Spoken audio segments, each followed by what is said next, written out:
নমস্কার, 24 ঘন্টায় স্বাগত। দিনের প্রথম বাছাই করা খবর নিয়ে শুরু করছি ব্রেকিং 12টায় আপনাদের সঙ্গে আমি মিমি। আর শুরুতেই আমরা চোখ রাখবো ভোটের খবরে।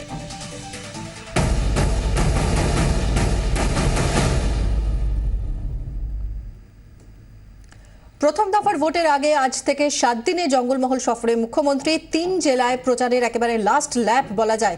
ময়দানে নেমেছেন খোদ তৃণমূল নেত্রী। আজ পশ্চিম মেদিনীপুরে জোড়া সভা রয়েছে তার। দুপুরে প্রথমে লালগড়ে এবং পরে শালবনীতে সভা করবেন মমতা বন্দ্যোপাধ্যায় এবং বিকেলে তৃণমূল প্রার্থী মৃগেন্দ্রনাথ মাইতির সমর্থনে পদযাত্রা মেদিনীপুর শহরে। রাতে খড়গপুর হয়ে কাল শিলদা, সাঁকরাইল, নয়াগ্রামে 3টে জনসভা করবেন নেত্রী। পরে যাবেন পুরুলিয়া, বাঁকুড়াতেও। লালগড় থেকে আমাদের প্রতিনিধি উজ্জ্বল মুখার্জি রয়েছেন, সরাসরি চলে যাব উজ্জ্বলের কাছে। উজ্জ্বল, আমরা দেখেছি যে জঙ্গলমহলে উন্নয়ন, শান্তি ফিরিয়েছে সরকার, এমনটাই দাবি করেছেন, বরাবর দাবি করে এসেছেন মুখ্যমন্ত্রী মমতা বন্দ্যোপাধ্যায়। তা সত্ত্বেও বিরোধীদের 1 ইঞ্চিও জমি ছাড়া যাবে না এবং জঙ্গলমহলে যে ভোট ব্যাংক, সেটা নিয়ে কোনো রকম ঝুঁকি নিতে চান না। সেজন্য কি এরকম এতগুলো কর্মসূচি, ঠাসা কর্মসূচি আজ মুখ্যমন্ত্রীর?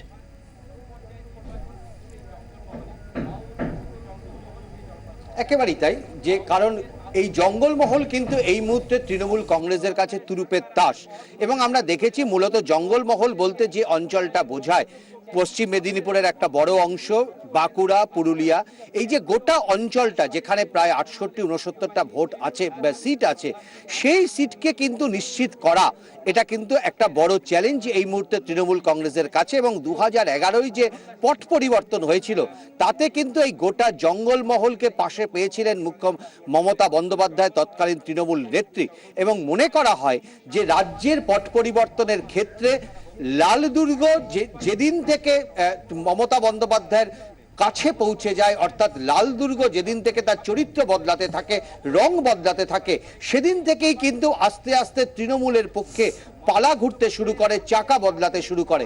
আগে আমি বলি, যে অঞ্চলটা আমরা দাঁড়িয়ে রয়েছি, এখানেই আজকে জনসভা। এবং আমি উত্তমকে বলবো একবার দেখাতে, এটা হচ্ছে মঞ্চ। এবং চারিদিকে তুমি দেখতে পাচ্ছ যে প্রচুর পুলিশ বাহিনী গোটা অঞ্চলটাকে ঘিরে রেখে দিয়েছে, কারণ এখানে মুখ্যমন্ত্রী হেলিপ্যাডে নামবেন এবং তারপর এখানে সভা করতে আসবেন। এখানকার সভার পর তিনি শালবনীতে যাবেন, সেখানে তিনি সভা করবেন। এবং গোটা অঞ্চলটায় এখনো তৃণমূল কংগ্রেসের কর্মীরা আসেননি, কিন্তু গোটা অঞ্চলটায় পুলিশের ঠিক করছে। এবং আমরা যে রাস্তা দিয়ে আসলাম, সেই রাস্তাতেও কিন্তু আমরা দেখেছি যে বিশাল পুলিশ বাহিনী, বিশাল আধা সামরিক বাহিনী, তারা এই অঞ্চলটায় ঘিরে রয়েছে। মিমি, আমাদের মনে পড়ছে যে আজ থেকে 6-7 বছর আগে যখন এখানে লালগড়টা অবরুদ্ধ ছিল, লালগড়ে ঢোকা যেত না, লালগড়টা গোটাটাই মাওবাদীদের মুক্তাঞ্চল ছিল, সেই সময় কিন্তু এই যে মাঠ, এই মাঠটা ছিল মূলত মাওবাদীদের একটা বড় ধরনের মুক্তাঞ্চল। এবং এখানে দাঁড়িয়ে আমাদের সেই অভিজ্ঞতা মনে পড়ছে, আমাদের সেই ছবি, যে এখানে দাঁড়িয়ে প্রায় 2 দিন ধরে মাওবাদীদের সঙ্গে আধা সামরিক বাহিনীর গুলির লড়াই চলেছে। এবং এখানে দাঁড়িয়েই কিন্তু শেষ পর্যন্ত লালগড় থানা, এখান থেকে মাত্র 3-3.5 কিলোমিটার দূরে, লালগড় থানায় যেদিনকে আধা সামরিক বাহিনী পৌঁছালো, তার আগে প্রায় দেড় দিন ধরে এই মাঠের মধ্যে দাঁড়িয়ে গুলির লড়াই চলেছিল মাওবাদীদের সঙ্গে আধা সামরিক বাহিনীর। এবং দূরে যে গ্রামগুলো দেখা যাচ্ছে, সেই গ্রামগুলোও কিন্তু একটা সময় ছিল মাওবাদীদের শক্তিশালী ঘাঁটি।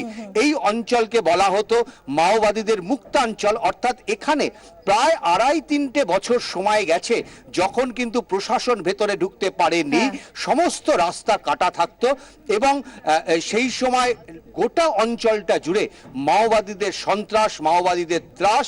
এবং প্রায় প্রতিদিন এই মাঠে না একটু দূরে যে শালবনগুলো রয়েছে, সেখানে কোনো না কোনো গ্রামবাসীর মৃতদেহ পাওয়া যেত। মূলত যারা বামপন্থী আন্দোলন করতেন, যারা সিপিআইএম করতেন, তাদের কারুর না কারুর মৃত্যু সংবাদ প্রতিদিন সংবাদের শিরোনামে উঠে আসতো। এবং শেষের দিকে এমন পরিস্থিতি হয়েছিল যে 3-4 জনের লাশ তাদের মাঠে ফেলে যাওয়া, সেটা রোজকার নিয়মিত ঘটনা হয়ে গেছিল। নিঃসন্দেহে গত 4.5 বছরে শান্তি ফিরেছে জঙ্গলমহলে, এতে কোনো সন্দেহ নেই। গত 4.5 বছরে মাওবাদীদের দাপট জঙ্গলমহলে কমেছে, তাতে কোনো সন্দেহ নেই। এবং এর কিন্তু সিংহভাগ কৃতিত্ব অবশ্যই মুখ্যমন্ত্রী মমতা বন্দ্যোপাধ্যায় দাবি করতে পারেন। কৃষাণজির মৃত্যুর পর থেকে, সেই মৃত্যু নিয়ে বিতর্ক থাকতে পারে, কিন্তু কৃষাণজির মৃত্যুর পর থেকে লালগড় কিন্তু কার্যত শান্ত। এখনো আর শালবনীতে বোম পড়ে না, মৃতদেহ দেখা যায় না, এটা নিঃসন্দেহে তৃণমূল সরকারের কাছে একটা বড় কৃতিত্ব তিনি দাবি করতেই পারেন। দ্বিতীয়ত, এখানকার মানুষেরকে 2 টাকা কেজি দরে চাল, কারণ আমরা দেখেছিলাম সেই সময় এই আলোচনা বারবার উঠে এসেছে যে মাওবাদীরা এই অঞ্চলে ঘাঁটি গাড়ার সুযোগ পেয়েছিল একমাত্র অনুন্নয়নকে কাজে লাগিয়ে, কারণ এখানকার প্রচণ্ড দারিদ্রতা, না খেতে পাওয়া, সেই জায়গা থেকে মাওবাদীরা এই অঞ্চলের মানুষকে তাদের নিজেদের পক্ষে টানতে পেরেছিলেন, কারণ তাদের দারিদ্রতাটাকে কাজে লাগিয়েছিলেন। এইখান থেকে দাঁড়িয়ে এখন কিন্তু 2 টাকা কেজি দরে চাল অবশ্যই পান এখানকার মানুষজন, এটা নিঃসন্দেহে তৃণমূল কংগ্রেসেরও একটা অ্যাচিভমেন্টের জায়গা। কিন্তু তারপরও একদমই জঙ্গলমহল যেরকম মানে এই ভোট ব্যাংকে, তৃণমূলের ভোট ব্যাংকে যাতে বিরোধীরা কোনোভাবেই থাবা বসাতে না পারে সেজন্য মরিয়া তৃণমূল সুপ্রিমো, এটা তো বলাই বাহুল্য, এবং আজ তার ঠাসা কর্মসূচি রয়েছে জঙ্গলমহলে। এদিকে ফ্রন্টে কোণঠাসা আরএসপি, আলিপুরদুয়ারে শরিক আরএসপিকে বাইরে রেখে কংগ্রেস প্রার্থীকে সমর্থনের সিদ্ধান্ত নিল বাকি বাম শরিকরা। একই সম্ভাবনা তৈরি হচ্ছে মুর্শিদাবাদের একাধিক আসনেও। একজন বন্ধু, আরেকজন ভোটের সখা। একজনের সঙ্গে বন্ধুত্ব দীর্ঘদিনের, অন্যজন ভোটের সাথী বিশেষ রাজনৈতিক পরিস্থিতিতে। তবে শেষ পর্যন্ত ভোটের সখারে হাত ধরল সিপিএম। আলিপুরদুয়ারে আরএসপিকে ছেড়ে কংগ্রেসের বিশ্বরঞ্জন সরকারের হয়েই ভোটের ময়দানে নামার সিদ্ধান্ত নিল সিপিএম। যখন সমর্থন করছি সেই বিশ্বরঞ্জন সরকারকে, স্বাভাবিকভাবেই আমরা তো আমাদের কথা খুব পরিষ্কারভাবে তাদের জানিয়ে দিয়েছি, এইটা আমাদের প্রার্থী, অতএব বাম ফ্রন্টের পক্ষ থেকে আপনি আপনার প্রার্থী প্রত্যাহার করে নিন, তৃণমূলকে বাস্তব করছেন। এবারের ভোটে বাম কংগ্রেস জোটে অন্যতম প্রতিবন্ধকতা তৈরি হয় আরএসপির ভূমিকাকে কেন্দ্র করে। 4টির বেশি আসন কোনোভাবেই ছাড়তে রাজি হয়নি তারা। এমনকি মুর্শিদাবাদে কংগ্রেসের জেতা আসনেও প্রার্থী দেয় আরএসপি। আলিপুরদুয়ারেও একই ছবি। এ নিয়ে ফ্রন্টের একাধিক বৈঠক, দ্বিপাক্ষিক আলোচনা, কংগ্রেসের তরফে অনুরোধ, কোনো কিছুতেই বরফ গলেনি। এই পরিস্থিতিতে আলিপুরদুয়ারে আরএসপিকে ছেড়ে কংগ্রেসের সঙ্গে হাঁটারই সিদ্ধান্ত নিল সিপিএম। দীর্ঘদিনের বন্ধুর এই সিদ্ধান্তে ক্ষুব্ধ আরএসপি। এখানে একঘরে তো কোনো প্রশ্ন নয়, এটা রাজনৈতিক লড়াই, এটা রাজনৈতিক সংগ্রাম, এটা আদর্শ নৈতিক সংগ্রাম। এখানে আমরা জনগণ থেকে তো বিচ্ছিন্ন হচ্ছি না। কেউ তারা একটা জোট বাঁধতে পারে, সেই জোট ভবিষ্যতে বলবে সেই জোটের ফল কি, কিন্তু আমরা একঘরে হয়ে গেলে এটা ঠিক না। জোটের প্রয়োজনেই যে এমন সিদ্ধান্ত একান্ত আলাপচারিতায় মানছেন সিপিএম নেতারা, তবে প্রকাশ্যে ঢাকতে পারছেন না অস্বস্তি। উদ্দেশ্যটা কি সেটা খেয়াল রাখতে হবে। লক্ষ্য থেকে লক্ষ্যভ্রষ্ট কেউ হবে না। এবং এখানেই তো রোজ তৃণমূল কংগ্রেস যে জোট হয়নি সেই জোটকে নিয়ে এত বক্তৃতা করছে কেন, গাল দিচ্ছে কেন? শুধু আলিপুরদুয়ার নয়, মুর্শিদাবাদের চেহারাটাও একই দিকে যাচ্ছে। এই জেলাতেও জোট বাঁচাতে 5টি আসনে সিপিএম এর নেতৃত্বে অন্য বাম শরিকরা দাঁড়াচ্ছে কংগ্রেসের পাশেই। রাজনৈতিক মহলে ধারণা, ভোট যত এগোবে বিভিন্ন আসনে ততই বাড়বে এই প্রবণতা। আসলে বেশিরভাগ জেলাতেই আরএসপির অনমনীয় মনোভাব মানতে নারাজ নিচুতলার বাম কর্মীরা। আরএসপিও জোট ভেঙে এমন সব আসনে লড়ছে যেখানে কখনোই আগে জেতেনি তারা।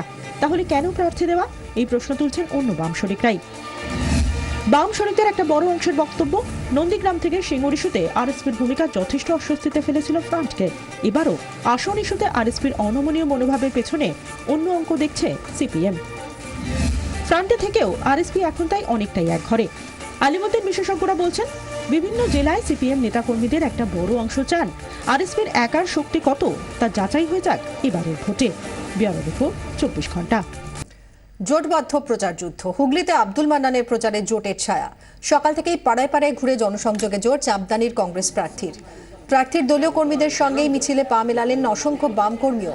সারদা থেকে নারদকান্ড প্রচারে বেরিয়ে ফের দুর্নীতি হাতিয়ারেই শান দিয়েছেন আব্দুল মান্নান। জানাই না তো সেখানে মুখ্যমন্ত্রী এইভাবে জড়িত। কদিন আগে যেভাবে স্টিং অপারেশনে দেখতে পাচ্ছি যে টাকা নিচ্ছে, ঘুষ নিচ্ছে, একবারও বলছেন না আমরা নিইনি, এবং একবারও চ্যালেঞ্জ করে বলছেন না ওটা পরীক্ষা করে দেখাও, কারণ সবাই জানেন। কেউ বলছেন অনুদান নিয়েছি, কেউ বলছে পার্টির জন্য সাহায্য নিয়েছি, কেউ কিন্তু একবারও বলেননি চক্রান্ত। চোরেরা কোনোদিন বলে যে আমি চুরি করেছি। বাম কংগ্রেস সমঝোতা প্রায় পাকা, আর তাই এখন প্রচারে সর্বত্রই কাস্তে হাতুড়ের সঙ্গে মিলেমিশে একাকার হাতের প্রতীক। আজও সল্টলেকে দেখা গেল একই ছবি। কংগ্রেস প্রার্থী অরুণাভ ঘোষের প্রচারে দেখা গেল রমলা চক্রবর্তীকে। ছিলেন স্থানীয় বাম কর্মী সমর্থকরাও। পায়ে হেঁটে বিভিন্ন আবাসনে প্রচার সারেন কংগ্রেসের এই হেভিওয়েট প্রার্থী। উস্কে দিলেন গত পুরো ভোটে শাসক দলের সন্ত্রাস বিতর্ক। কিন্তু ভোটটা নিজের ভোট নিজে দিন। আর প্রতিপক্ষ সম্বন্ধে আমার কিছু বলার নেই, কারণ প্রতিপক্ষ মমতা ব্যানার্জি বলেছেন পাতে দেওয়া যাচ্ছে না সব ক্যান্ডিডেট। হ্যাঁ, মানে কোনো না কোনো চোর চিৎকার জোচ্চোর এগুলো ভর্তি, কারণ তিনি তার মুখ হয়ে গেছেন। তো এই জায়গাটা আমরা সেটা ফোকাস করার চেষ্টা করছি। এবং এটাও ঘটনা, আমাদের ছেলেমেয়েরা চাকরি পাচ্ছে না কি উঠতে পারছে না, কিন্তু তৃণমূলের যারা আছেন ইনক্লুডিং আমার প্রতিপক্ষ, রোলের দোকান থেকে 500 কোটি টাকার মালিকের যে উত্থান, এটা আমরা জানতে চাই। এটা টাটা, রতন টাটাও দেখাতে পারবে না। তো আমরা এইগুলো জানতে চাইছি যে কি করে উত্থান হলো, একজনের না এন্টার। এবং তৃণমূলে আপনি যে কোনো লোক দেখবেন, কাউন্সিলর থেকে আরম্ভ করে টপ লিডার অবধি, এই ঘুষ কেলেঙ্কারিতে ধরা পড়লো, কারো নামে বদনাম নেই, এরাম নেই।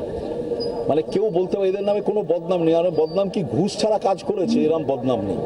এরা ভাই, সংবিধানে বলা আছে আর্টিকেল 14, 14 অনুচ্ছেদ, সবাই সমান, এদের কাছে সবাই সমান, কাজ করতে গেলে পয়সা দিতে হবে। লেক টাউন অঞ্চলে এটা প্রথমেই শুরু হয়েছে, আগে তো প্রমোটারের থেকে 100 টাকা 300 টাকা স্কোয়ার ফিট নিত, এখন হয়ে গেছে যে ঢোকার পর মানে বাড়ির যারা কিনেছে তাদের দিতে হচ্ছে, মানে দালালি।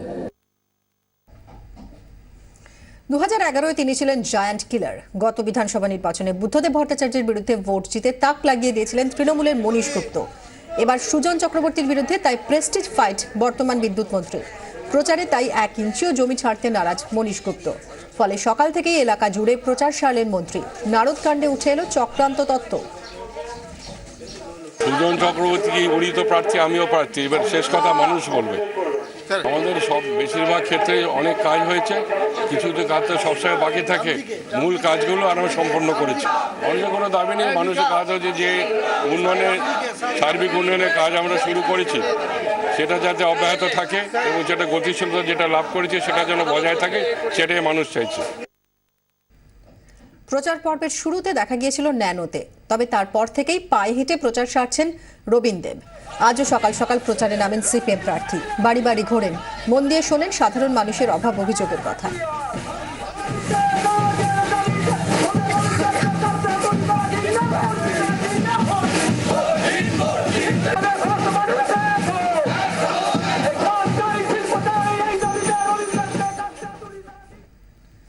অভিনব প্রচার বৈশালী ডালমিয়ার। আজ গঙ্গাবক্ষে দেখা মিলল বালি কেন্দ্রের এই তৃণমূল প্রার্থীর। বেলুর ঘাট থেকে 20টি নৌকোয় কর্মী সমর্থকদের নিয়ে প্রচার করেন তিনি। প্রচারের আগে ছিল প্রার্থনার ব্যবস্থাও। দক্ষিণেশ্বরী মন্দিরে পুজো দেন তৃণমূল প্রার্থী। ভোটে জিতে এলাকাবাসীর উন্নয়নে ঝাঁপিয়ে পড়াই এখন তার টপ প্রায়োরিটি বললেন বৈশালী।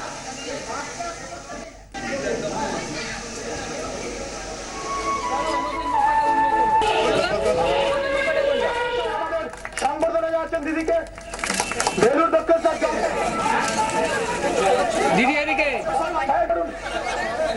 এই নৌকাটা পাশে, দিদির পাশের নৌকাটা, পাঁচিলটা তুমি শুধু দিদির সাথে যাবে, পাঁচিলটা দিদির সাথে যাবে, উঠে পড়ে নেই।